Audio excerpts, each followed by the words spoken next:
En attendant, je vais raconter une petite histoire. Lorsque j'étais à Dekoué, en 2020, je crois, j'étais avec mon épouse dans notre chambre. On discutait. Et on entendait des louanges un peu loin de nous.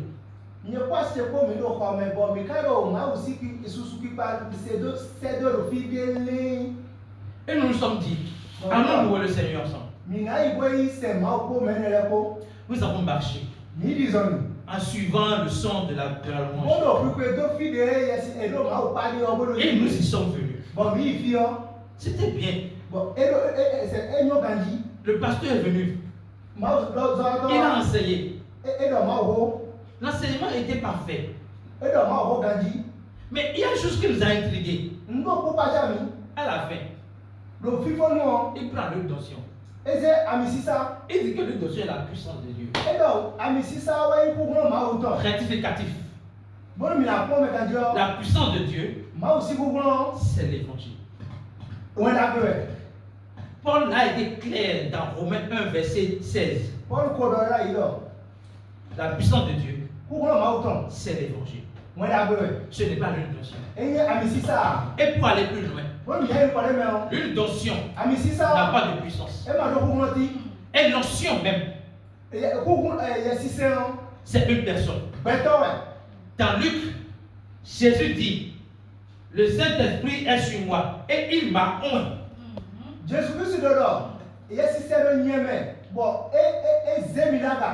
Est-ce que c'est avec l'huile physique qu'il a oint Jésus?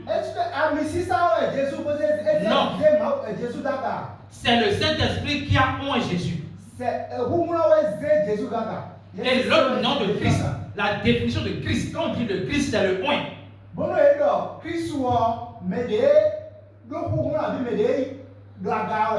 Alléluia. Donc l'onction, c'est une personne. Et cette personne est en toi qui a cru en Jésus-Christ. L'onction n'est pas dans l'huile. Maintenant, cette méconnaissance a fait que le pasteur est venu devant les gens.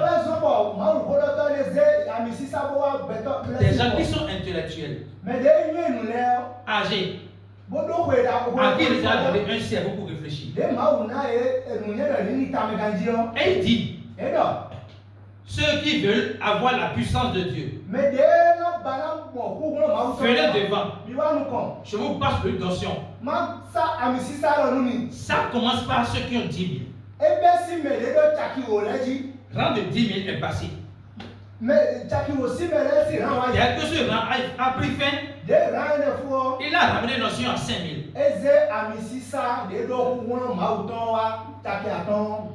Quand ce rang a pris fin, il a ramené l'onction à 2 000. Quand ce rang a pris fin, il a ramené ça à 5 000. Ah, pardon, à 500.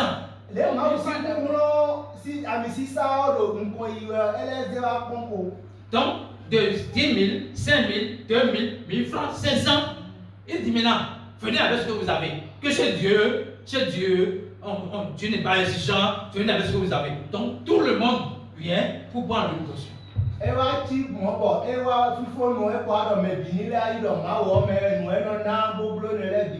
Mon épouse commence à regarder. Heureusement, à ce moment-là, on croissait déjà dans la puissance de Christ. On s'est regardé. Et on s'est levé. Alléluia. Amen. Donc l'onction n'est pas à vendre. L'onction c'est une personne. Et cette personne est Jésus-Christ.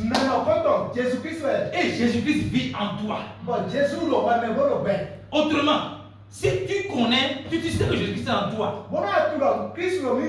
tu vas pas acheter l'onction. Donc Pierre défend le fait que l'onction ne se vend pas, il ne s'achète pas.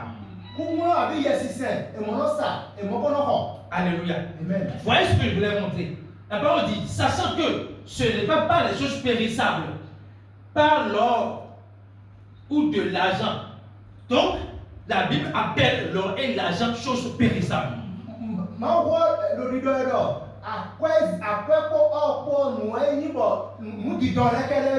Est-ce que ça veut dire qu'on n'a pas besoin de l'or et de l'argent? C'est parce que c'est pas le cas. C'est pas le cas. Hein. Le message ici est que, étant donné que l'or et l'argent sont périssables, tu vas mettre ta confiance dans l'or et l'argent. Est-ce que vous comprenez? Il dit, vous avez été rachetés de la même manière de vie de vos pères, de vos pères, oui, par verset 20, verset 19, s'il vous plaît. Verset 19. Verset 19.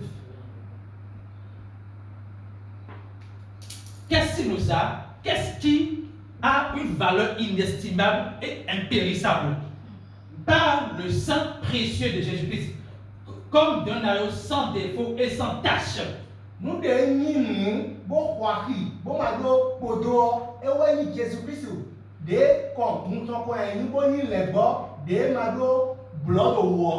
vais le répéter sans cesse. Le sang de Jésus dont on parle ici, ce n'est pas le liquide. C'est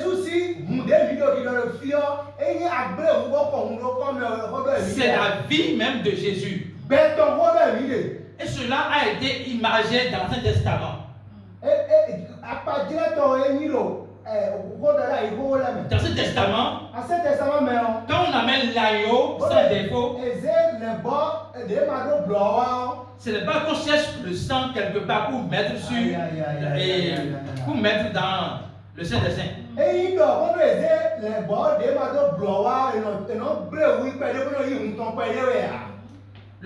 L'agneau est égorgé. L'agneau donne sa vie en échange de la vie de l'homme pour un âme. Alléluia. Mais Jésus-Christ, en donnant son sang, en fait, il donnait sa vie.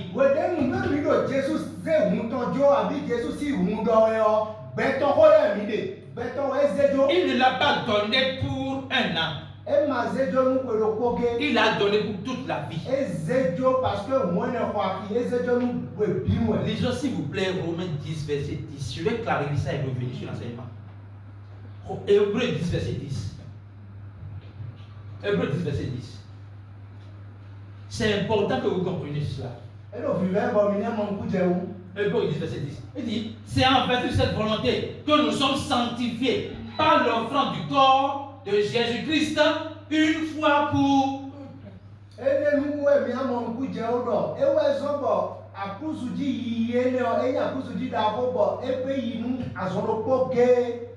non, on va encore préciser ça. Verset suivant. Parce que c'est expliqué quoi. Tandis que tout sacrificateur, chaque jour, fait chaque jour le service et offre souvent les mêmes sacrifices qui ne peuvent jamais ôter les péchés. Verset suivant.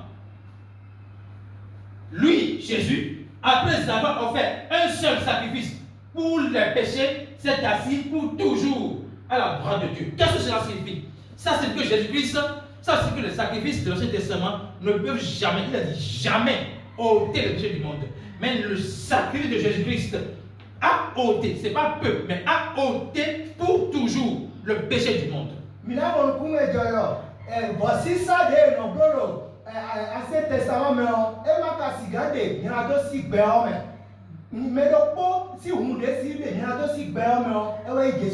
Alléluia. Donc, on ne peut pas acheter cela.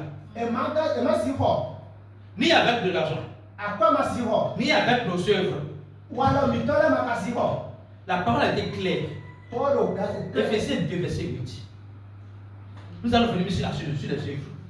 Parce que les gens croient qu'ils sont capables d'accomplir les bonnes œuvres pour mériter le salut.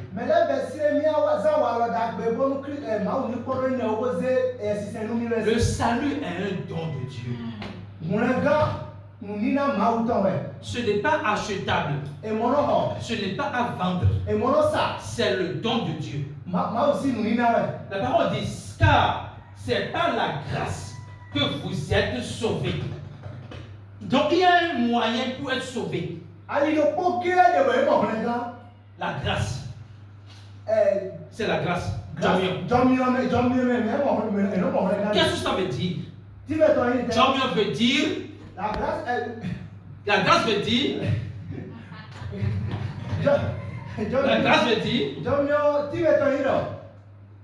Faveur imméritée, ce que je ne mérite pas de recevoir de Dieu. Je n'ai pas le mérite. Et le Seigneur me l'accorde gratuitement. C'est ça la grâce. Il dit, par le moyen de la foi. Donc je disais que il y a un